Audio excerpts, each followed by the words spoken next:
नमस्कार. नमस्कार. आपलं स्वागत आहे आयकॉन स्टील प्रस्तुत बिल्ड आयकॉन या उपक्रमामध्ये. आज आम्ही आलो तुळजापूरमध्ये आणि माझ्या सोबत आहेत senior engineer Sanjay Durgude sir. Senior engineer म्हणण्याचं दुसरं कारण असं आहे कारण ते 1988 पासून या क्षेत्रात काम करतात आणि एखादी व्यक्ती जेव्हा इतके वर्ष म्हणजे 40-42 वर्ष जेव्हा एखाद्या क्षेत्रात काम करत असते तेव्हा त्यांच्याकडे सांगण्यासारखा अनुभव तेवढा असतो. त्यांचा आजूबाजूचा प्रवास हा वेगळा असतो. या सगळ्या प्रवासाबद्दल, त्यांनी केलेल्या प्रोजेक्ट्सबद्दल, त्यांना आलेल्या अनुभवाबद्दल आज आपण बिल्ड आयकॉन या प्लॅटफॉर्मवर त्यांच्याशी गप्पा मारणार आहोत. तर गप्पांना आधी आपण इथनं सुरुवात करूया. ते म्हणजे तुमची शैक्षणिक पार्श्वभूमी कशी होती, म्हणजे तुमची शाळा कुठली होती, तुमचं कॉलेज कुठलं होतं, आणि सगळ्यात महत्त्वाचं म्हणजे सिव्हिल इंजिनिअरिंग हे फील्ड निवडण्यामागची तेव्हा प्रेरणा कुणाची होती? कुणाकडे बघून ऐकून असं वाटलं तुम्हाला की आपण पण या फील्डमध्ये जावं? तर तेव्हाचं काय आठवण आहे सांगाल? माझं प्राथमिक शिक्षण झालं मंगरुळला आणि 10वी पास झाल्यानंतर 11वी-12वी सायन्सला ॲडमिशन मी घेतलं. त्याच वेळेला माझ्या आत्याचा मुलगा बेळगाव येथे हे झाला होता डिप्लोमा सिव्हिल इंजिनिअरिंगचा, आणि त्यावेळेला त्यानं पासआउट झाल्याच त्याला सर्व्हिस लागली गव्हर्नमेंटची. मलाही असं वाटलं की एवढ्या लवकर म्हणजे जॉब वगैरे लागतो, आणि मला आवड पण होती तशी इंजिनियर होण्याची. खरं तर जॉब लवकर लागतो हाच उद्देश होता, कारण घरामध्ये थोडीशी परिस्थिती वगैरे बेताची हालाकीचीच होती. त्यामुळे मी डिप्लोमा सिव्हिल निवडलं आणि ते 1988ला पूर्ण केलं. पण दुर्दैव असं की ज्या वेळेला डिप्लोमा झाला पूर्ण त्याच दरम्यान 0 बजेट आलं आणि सरकारी नोकऱ्या पूर्णपणे म्हणजे भरती बंद झाली. मग मला प्रश्न पडला की बाबा आपण तर इंजिनियर झालो, घरच्यांच्या अपेक्षा होत्या की मुलगा इंजिनियर झाला आता लगेच सर्व्हिसला लागणार आहे. थोडं मला म्हणजे त्यावेळेला नैराश्यच म्हणा थोडंसं थोडक्यात आलं. पण मी थांबलो नाही. मी लगेच पुण्याला गेलो, एका बिल्डरकडे गेलो, स्वतःहूनच गेलो. त्यांना मी विनंती केली. त्यांनी मला साईट इंजिनियर म्हणून सिंहगड येथे एक फार्म हाऊस होतं, तिथं माझा जॉब सुरू झाला. 2000 म्हणजे 91-92च्या दरम्यान मी 2-3 वर्ष मी तिथं जॉब केला त्यांच्याकडे विविध साईटवर. नंतर माझ्या गावी वडिलांचं निधन झालं, त्यामुळं मला काही कारणास्तव गावी यावं लागलं. इथं आल्यानंतर तोपर्यंत अभियंता लोकांना रजिस्ट्रेशन 2 लाखापर्यंत चालू झालेलं होतं. मी ते रजिस्ट्रेशन केलं आणि 1992 ते साधारणतः 2000 सालापर्यंत मी छोटी मोठी गव्हर्नमेंटची बांधकामाची कामं सुरू केली. आणि 2000 सालापर्यंत ठीक होतं. त्यानंतर बरेचसे मुलं इंजिनियर, बरेचसे बेरोजगार हे पण म्हणजे त्या क्षेत्रात सरकारी बांधकामा किंवा पुढाऱ्यांची मुलं किंवा कार्यकर्ते हे पण तिथं म्हणजे कामासाठी म्हणजे गर्दी होऊ लागली.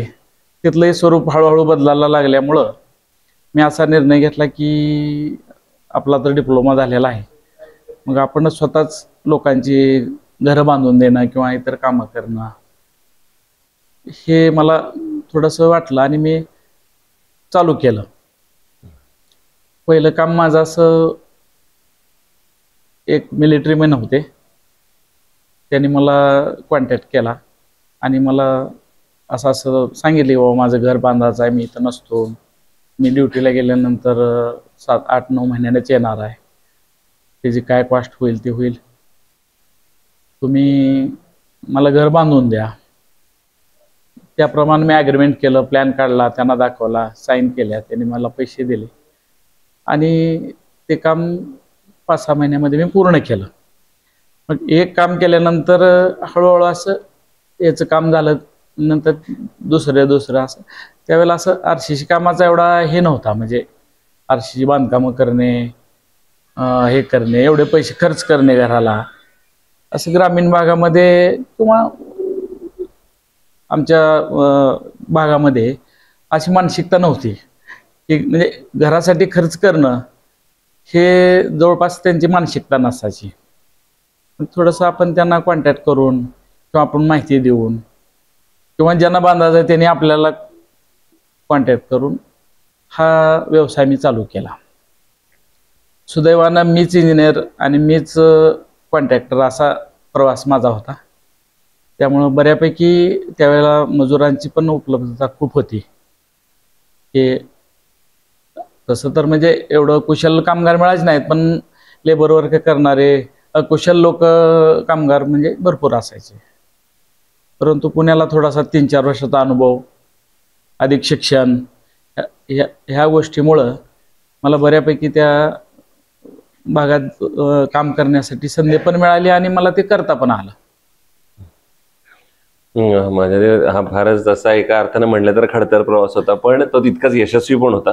कारण आज 400-450 पेक्षा जास्त प्रोजेक्ट तुम्ही जेव्हा एवढ्या वर्षात करता, इतक्या लोकांच्या घराचं स्वप्न साकार करता, आपण ज्या मूळ गावातले तिथं पुन्हा येऊन पर्यायानं गावाची सेवा देशाची सेवा करता, त्यामुळे हा पर्याय प्रवास एका अर्थानं फार सुंदर आहे. आता येऊयात काही त्यातल्या तांत्रिक प्रश्नांकडे ज्याच्यामध्ये तुम्ही इतके वर्ष काम करताय. आता जो तुम्ही कामगारांचा मुद्दा घेता तोच फक्त पुढे नेतो थोडासा, तो म्हणजे अकुशल कामगारांचं प्रमाण आता पूर्वी पण खूप होतं, आता पण खूप होतं आहे सध्याला. तर अशा अकुशल कामगारांबरोबर तुम्ही कसं काम करता किंवा ती परिस्थिती कशी हाताळता?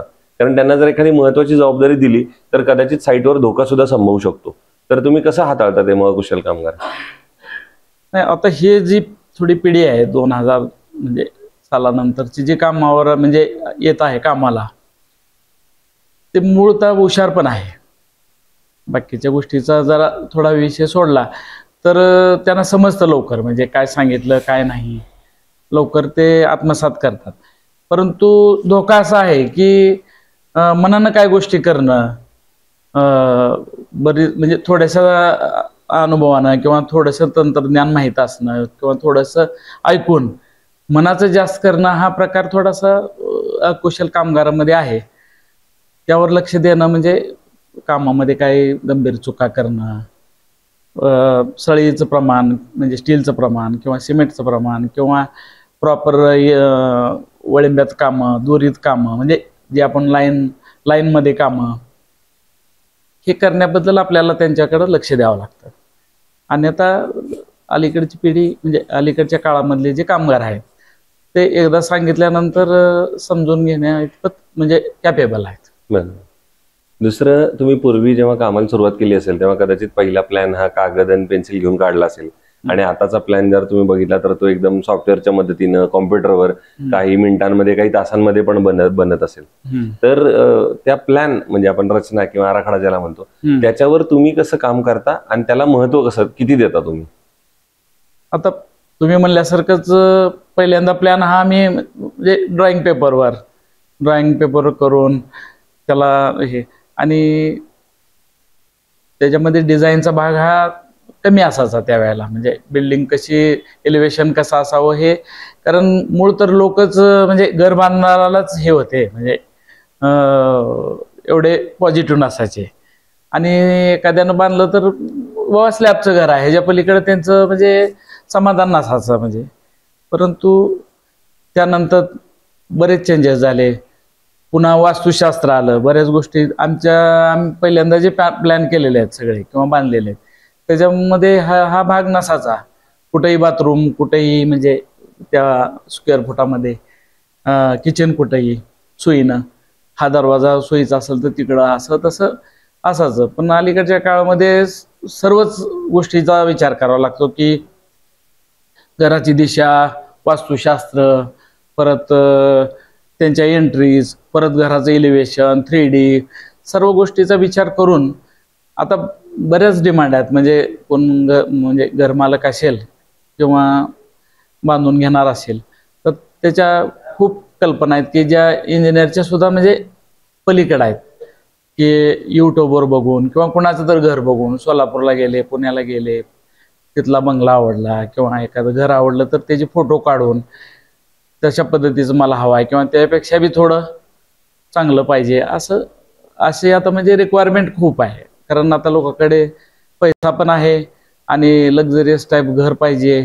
चांगल्या खोल्या पाहिजे, चांगलं दिसायला पाहिजे, आणि घरातल्या प्रत्येक सदस्य म्हणजे त्यांच्या, मग ते घरातल्या महिला असो, सर्वांचीच त्यामध्ये आता हे आहे म्हणजे प्रत्येकाचा से घेतला जातो. म्हणजे काय बांधलं पाहिजे, कसं बांधलं पाहिजे, देव्हारा कुठं पाहिजे, तो कसा असावा, बाथरूम किती मोठी असावी, म्हणजे सगळ्या गोष्टीचा विचार करून आम्ही आता प्लॅन बनवतो आणि त्याचं इम्प्लिमेंटेशन करतो. बरोबर आहे. आता तुम्ही जसं म्हणला तसं पूर्वीच्या काळी आणि आताच्या काळातला फरक, पण याच्यात एक बदल मला कायम असं वाटतो की झाला नसेल, कदाचित तुम्ही पण सांगाल की म्हणजे पूर्वी पण लोक असं म्हणायचे की आमचं बजेट नाहीये किंवा एवढ्याच बजेटमध्ये घर बसवून द्या, आणि आताही कदाचित तसंच म्हणत असेल की आमचं एवढं बजेट नाही, एवढ्याच बजेटमध्ये आता हे घर बसवा.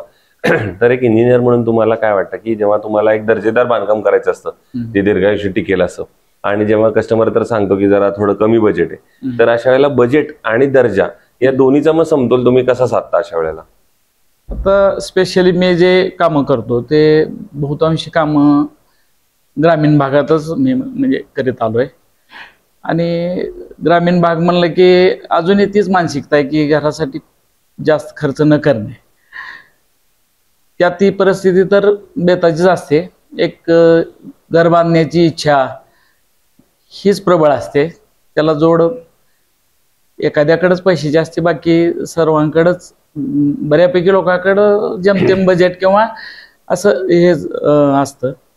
तर त्यांची मागणी आणि दिसणं, मी मगाशी म्हणल्याप्रमाणे की सगळा मेळ बसून आम्ही पण क्वालिटीमध्ये आम्ही तडजोड करत नाही. म्हणजे बेसिक जे काम आहे म्हणजे कॉलम, स्लॅब, बीम, त्याच्यामध्ये तडजोड न करता बांधकाम हे आम्ही पक्क सांगतो की ह्या गोष्टी तर आपल्याला पक्क्या कराव्या लागणार आहेत, यात काय म्हणजे हे नाही, म्हणजे पर्यायच नाही.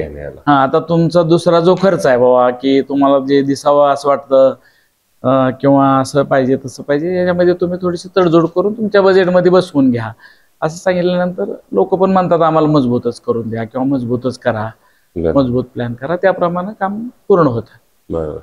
आता पुढचा प्रश्न थोडा वेगळा आहे आताच्यापर्यंतचा, तो म्हणजे असा आहे की तुम्ही इथले मूळचे तुळजापूरचे समजा किंवा इथले काय म्हणतो आपण धाराशिव जिल्ह्यातले रहिवासी आहात, असं इतके सिनियर आहात आणि इंजिनिअरिंग क्षेत्रात इतकं काम केलेलं आहे, म्हणून हा एक प्रश्न तुम्हाला आहे, ते म्हणजे धाराशिव जिल्ह्याच्या सर्वांगीण विकास असं जर एक आपण डोळ्यासमोर आणलं तर तुमच्या डोळ्यासमोर आता कुठले मुद्दे येतात की ज्या मुद्द्यांवर किंवा ज्या क्षेत्रावर आता काम झालं पाहिजे, जर आपल्याला धाराशिव संपूर्ण जिल्ह्याला पुण्या मुंबई सारखं पुढे न्यायचं असेल तर कुठल्या मुद्द्यांवर, कुठल्या क्षेत्रांवर, सेक्टरवर काम झालं पाहिजे?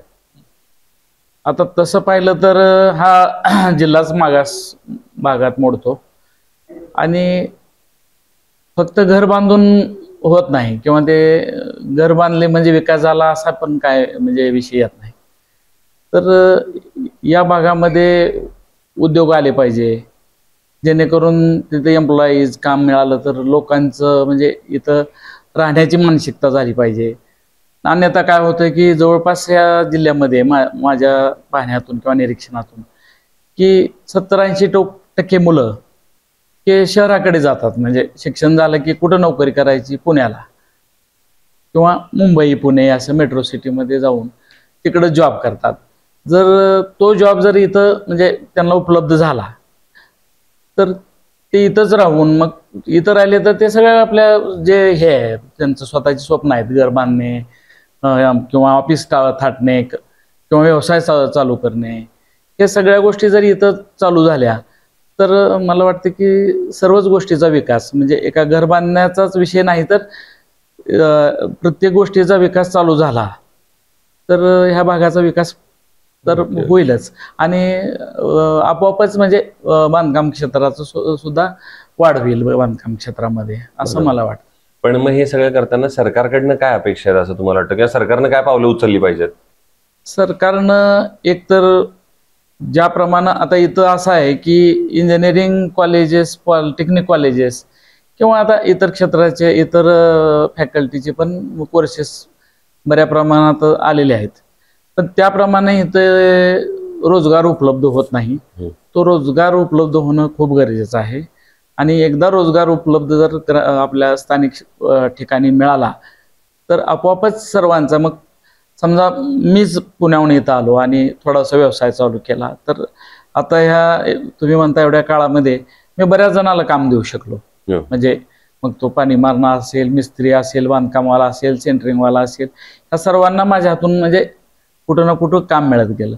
तर असं माझ्यासारखे अनेक जर तरुण ह्याच्यामध्ये नवीन येणारे तरुण जर यात आले आणि त्यांना जर त्या उद्योगधंद्यासाठी जर गव्हर्नमेंटने काय सवलती दिल्या किंवा त्यांना सहकार्य केलं तर या भागाचा विकास नक्कीच होईल असं मला वाटतं. बरोबर आहे. तुम्ही आता सांगितलं तसं की तुम्ही अनेकांना रोजगार दिला किंवा अनेकांनी आले तरी सुद्धा आहे, तर मग तोच प्रश्न पुढचा विचारणार ते म्हणजे आता जी मुलांना यायचंय या क्षेत्रामध्ये, ज्यांचं सिव्हिल इंजिनिअरिंग आता झालंय आणि जे पहिलं पाऊल ठेवणार आहेत, तर त्यांना मग तुम्ही काय सल्ला द्याल? त्यांना मी असा सल्ला देईन की एकतर इंजिनियर होताना ज्या हे असतात म्हणजे चालू असताना की त्यांना खूप हे असतं की मला इथं नोकरी लागेल, मला पॅकेज मोठे मिळेल, मी फलाना म्हणजे शहरामध्ये जाऊन हे करेन ते करेन. तर त्या मुलांना माझं असं सांगणं आहे की मिळाला जॉब, तुम्हाला चांगलं पॅकेज मिळालं, तुम्हाला समाधानकारक तुम्हाला नोकरी मिळाली तर तुम्ही अवश्य करा. पण तुम्हाला जर मिळत नसेल तो जॉब तर तुम्ही निराश होऊ नका.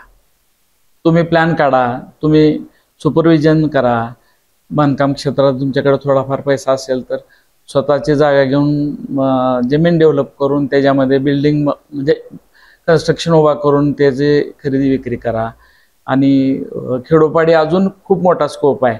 अजूनही खेड्यामध्ये इंजिनियर आणि प्लॅन घर बांधणे याची संकल्पना अजून रुजायची आहे. ती रुजवण्यासाठी किंवा त्याच्यासाठी तुम्ही प्रयत्न करा आणि त्याच्यामध्ये तुमचं स्किल वापरून चांगली देशाची सेवा, खेड्याची सेवा आणि आपला पण व्यवसाय त्याच्यामध्ये चांगला होईल. तुम्ही त्याच्यामध्ये लक्ष द्या. बरोबर. दुसरं, आतापर्यंत तुम्ही 500च्या जवळपास आता साईट केलेल्या आहेत, तर त्यातली एकच साईट अशी कुठली आहे का की जी तुमची ओळख बनली किंवा जी काहीतरी वेगळी होती, नवीन होतं, त्याच्यात काहीतरी असं हटके केले, भारी केले, असं काही आहे का? अशी एक साईट सांगता येईल का? तसं असं सांगता येणार नाही, कारण त्याच्यामध्ये घरमालक आणि मी असा दोघाचा रोल आहे. आणि प्रत्येक घर हे बांधलेलं घर हे पहिल्या घरापेक्षा चांगलं म्हणजे 2000 साली जे बांधलं ते 2001 मध्ये सुधारणा, 1 मध्ये बांधलं त्यापेक्षा 2 मध्ये सुधारणा, अशा प्रत्येक म्हणजे त्या वर्षासाठी ते नाविन्यपूर्णच होतं. आणि काम काय मोठे नव्हते, छोटे छोटे काम, व्यवसाय होता. आणि अजून पण तसा काय मोठा नाही, पण नेहमी मी उद्योगात असतो आणि नेहमी माझ्याकडे काम असतं. किंवा मग एखादा असा प्रसंग की जो करताना काहीतरी आव्हान आलं, अडचणी आल्या आणि त्या अडचणीवर तुम्ही कशी मात केलीत, असा तरी एखादा प्रसंग? तसं मी काम घेतलं होतं पंढरपूरला आणि मी राहायला गावाकडे होतो. आणि मला काम मिळालं पंढरपुरामध्ये एक मठ बांधकामाचं. तर मला इथून म्हणजे आमच्या गावापासून ते जवळजवळ 130 किलोमीटरचं म्हणजे हे होतं. आणि जाण्या येण्याची साधनं म्हणजे फक्त बस, एसटी बसचाच प्रवास करावा लागत होता. तर तिथं पूर्ण टीम नेऊन काम करणं आणि तिथं थोडंसं म्हणजे तिथली साईड सिच्युएशन ही थोडी हार्ड होती. तेवढाच माझा म्हणजे अनुभव. काय आपल्या भागात काम असल्यामुळे मला काय अशा अडचणी नाही. ओके. दुसरं, स्टील निवडताना तुम्ही काय त्याची गुणवैशिष्ट्य बघता आणि मग ठरवता की हे स्टील चांगलं आहे, हे वापरलं पाहिजे? म्हणजे स्टील कसं निवडता तुम्ही बांधकामाला? स्टील निवडताना पहिल्यांदा आम्ही काम ज्यावेळेला केलं त्यावेळेला बरंचसं स्टील हे कडक येणं. एक बंडल आम्हाला म्हणजे आम्ही समजा 10 बंडल सळई घेतली तर त्याच्यामध्ये 1 बंडल सळई अशी आम्हाला कडकच भेटायची. मग म्हणजे तर तसं आता होत नाही जनरली. आणि स्पेशली आता आपली कंपनी म्हणजे आयकॉन वगैरे त्याच्यामध्ये खूप म्हणजे कार्बनचं प्रमाण कमी आहे किंवा लवचिकता आहे, सर्व गोष्टी आहे. तर ते असं सळई वगैरे बघताना त्याच्यामधला हे पाहूनच आम्ही काम करतो. बरोबर. आणि आयकॉन स्टील तुम्ही वापरले का कधी आजपर्यंत? आणि कसा आहे तुमचा अनुभव प्रॉडक्ट म्हणून पण आणि सर्व्हिस म्हणून पण? अनुभव खूप चांगला आहे आणि सर्व्हिस पण खूप चांगली आहे. वा. ओके. सो हे होते इंजिनियर संजय दुर्गुडे सर. आणि जसं त्यांनी सांगितलं आता त्यांच्या सगळ्या बोलण्यामध्ये सुद्धा की इतक्या वर्षाचा जेव्हा अनुभव असतो, काम केलेलं असतं, तेव्हा सांगण्यासारखे अनेक प्रसंग असतात, आयुष्यात अनेक घटना घडलेल्या असतात, त्या निमित्ताने सांगितलं. आणि सगळ्यात महत्त्वाचं, या क्षेत्रात जे तरुण इंजिनियर्स येतात त्यांच्यासाठी सुद्धा त्यांनी महत्त्वाचा सल्ला दिला. मी असं म्हणेन की आता 500 साईट झालेल्या आहेत, पण येणाऱ्या आगामी काळात 1000चा टप्पा तुम्ही लवकरच पार पाडावा. त्याच्यात अनेक आयकॉनिक प्रोजेक्ट तुमच्या हातून घडावेत, याच आयकॉन स्टील तर्फे मनपूर्वक शुभेच्छा. धन्यवाद. धन्यवाद.